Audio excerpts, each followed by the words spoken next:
power controller. The red and the black wire that leave the car kit, those are gonna run to the battery, the car battery.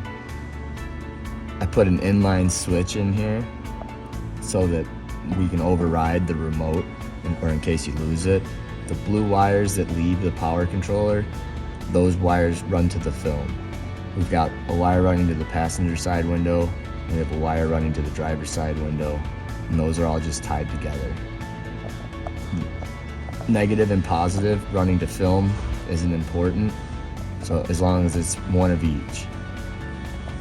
To pair a fob of your choosing, once you apply power to the power controller, the red light turns on. There's a black button right next to it. Hold it down for 8 seconds. Click both the buttons on your fob. Once the red light flashes again, release the button, and then your remote is paired.